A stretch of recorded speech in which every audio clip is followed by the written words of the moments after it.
Hi guys, welcome back to my channel. So ನೀವು ಇಲ್ಲಿ ನೋಡ್ತಿರ್ಬೋದು ಯಾವ ರೀತಿ ಒಂದು ಚಿಪ್ಸ್ ಪ್ಯಾಕೆಟ್ನಿಂದ ಸ್ನ್ಯಾಕ್ಸ್ ಮಾಡಿದ್ದೀವಿ ಅಂತ.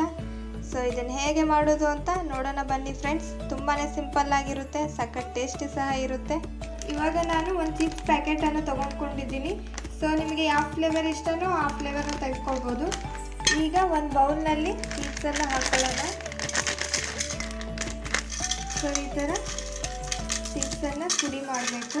ಸೊ 2 ಈರುಳ್ಳಿಯನ್ನು ಚಿಕ್ಕದಾಗಿ ಕಟ್ ಮಾಡಿಕೊಂಡು ಸೇರಿಸ್ತಾ ಇದ್ದೀವಿ. ಹಾಗೆ ಒಂದು ಟೊಮ್ಯಾಟೊವನ್ನು ಸಹ ಸೇರಿಸ್ತಿದ್ದೀವಿ. ಕಟ್ ಮಾಡಿದಂಥ ಕೊತ್ತಂಬರಿಯನ್ನು ಹಾಕ್ತಿದ್ದೀವಿ. ಅಚ್ಚಕಾರದ ಪುಡಿಯನ್ನು ಹಾಕೋತಿದ್ದೀವಿ. ಸೊ ಯಾವುದಾದರೂ ಒಂದು ಚಾಟ್ ಮಸಾಲನ ಹಾಕೊಳ್ಳೋಣ.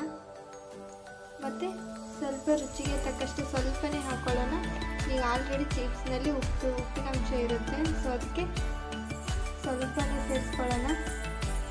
ಸೊ ಇವಾಗ ಕ್ಲೀನಾಗಿ ಎಲ್ಲವನ್ನು ಮಿಕ್ಸ್ ಮಾಡ್ಕೊಳ್ಳೋಣ. ಸೊ ಸಾಯಂಕಾಲ ಸ್ನ್ಯಾಕ್ಸಿಗೆ ತುಂಬ ಇಷ್ಟಪಡ್ತಾರೆ ಮಕ್ಕಳೆಲ್ಲ. ಸೊ ಸ್ವಲ್ಪ ಇವಾಗ ಶೇವವನ್ನು ಹಾಕ್ತಿದ್ದೀವಿ. ಸೊ ಅಂಗಡಿಗಳೆಲ್ಲ ಸಿಗುತ್ತೆ ಫ್ರೆಂಡ್ಸ್, ಇಲ್ಲ ಮನೆಯಲ್ಲಿ ಕೂಡ ಮಾಡ್ಬೋದು.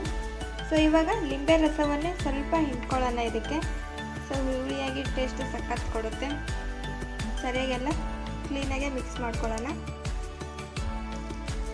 ನೋಡಿದ್ರಲ್ಲ ಫ್ರೆಂಡ್ಸ್, ಯಾವ ರೀತಿ ತುಂಬ ಸಿಂಪಲ್ಲಾಗಿ ವಿತೌಟ್ ಗ್ಯಾಸ್ನಲ್ಲಿ ಸಾಯಂಕಾಲ ಸ್ನ್ಯಾಕ್ಸ್ ಮಾಡಿದ್ವಿ ಅಂತ.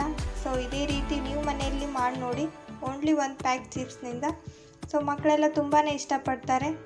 ಈ ವಿಡಿಯೋ ನಿಮಗೆ ಇಷ್ಟವಾಗಿದ್ದರೆ ಪ್ಲೀಸ್ ಲೈಕ್ ಮಾಡಿ, ಶೇರ್ ಮಾಡಿ, ಸಬ್ಸ್ಕ್ರೈಬ್ ಮಾಡಿ. So thank you for watching the video. Bye bye.